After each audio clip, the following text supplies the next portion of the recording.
મિત્રો આજે સૂર્યમુખીની ખેતી વિશે વાત કરવી છે। સૌરાષ્ટ્રની અંદર સૂર્યમુખીની ખેતી ખૂબ જ ઓછા લોકો કરે છે। સૂર્યમુખીની ખેતી એક એવી છે કે જે કોઈ પણ પાકના અવેજી તરીકે લઈ શકાય છે, મિશ્ર ખેતી તરીકે કરી શકાય છે। अब જોઈ શકો છો મારી પાછળ કે આ સૂર્યમુખી છે, જેની સાથે ચણાનું પણ વાવેતર છે અને સાથે બાંબુનું પણ વાવેતર છે। આ અમરેલી જિલ્લાના લાઠી તાલુકાના લુવારિયા ગામની અંદર આ વાવેતર કરવામાં આવ્યું છે। સૌજીભાઈ ધોળકિયાનું આ ફાર્મ છે। આ સિવાય પણ અન્ય અમરેલી જિલ્લાની અંદર અનેક ખેડૂતો, પ્રગતિશીલ ખેડૂતો છે કે જેઓએ ચણાની સાથે સૂર્યમુખીનું વાવેતર કર્યું છે। સૂર્યમુખીનો પાક એવો છે કે જે 100 થી 110 115 દિવસે પરિપક્વ થાય છે, એનું હાર્વેસ્ટિંગ કરવાનું હોય છે। તો સાથે ચણાનો પણ એવો પાક છે કે જે 90-95 દિવસે હાર્વેસ્ટિંગ કરવાનું હોય છે।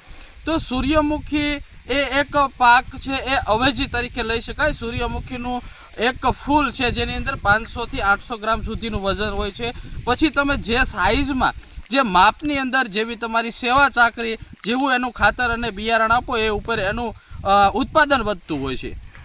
હાલ માર્કેટની અંદર સૂર્યમુખીનો એક મણનો ભાવ 800 રૂપિયાથી 1200 રૂપિયા છે। દરેક માર્કેટનો ભાવ અલગ અલગ હોય છે। અને સૂર્યમુખીની ખાસ કરીને ખેતી એ આપણને ફાયદાકારક એ રીતે થાય છે કે જે આપણે મુખ્ય ખેતી હોય છે, જે મુખ્ય પાક હોય છે, એની સાથે આ પાળા ઉપર રોપી શકાય છે।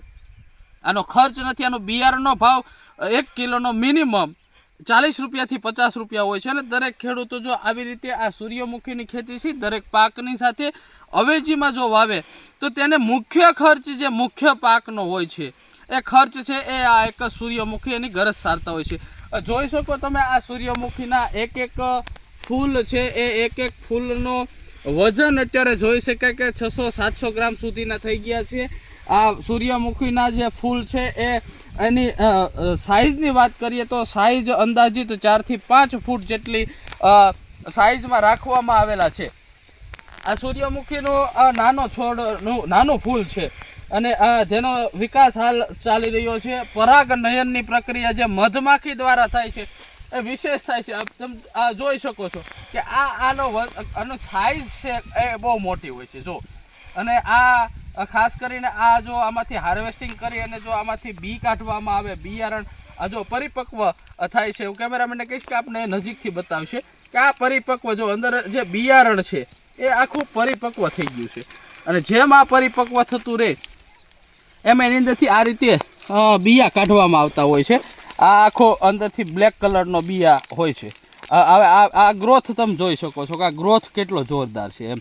અને આનું વજન છે એ 500 ગ્રામથી લઈને 1 કિલો સુધીનું હોય છે। ત્યારે આનું પાકવાની તૈયારી હાલ ચાલી રહી છે। એટલે કહી શકાય છે કે સૂર્યમુખીનો જે પાક છે એ જો દરેક ખેડૂતો દરેક જગ્યાએ થઈ શકે છે। એ પ્રાકૃતિક ખેતીમાં આ કરવામાં આવે છે, શ્રેષ્ઠ કામગીરી કરવામાં આવે છે। અને સાથે અવેજીમાં આ પાકનું વાવેતર કરવામાં આવે તો ખેડૂતોને જે મુખ્ય પાક છે એની ગરજ સારે છે।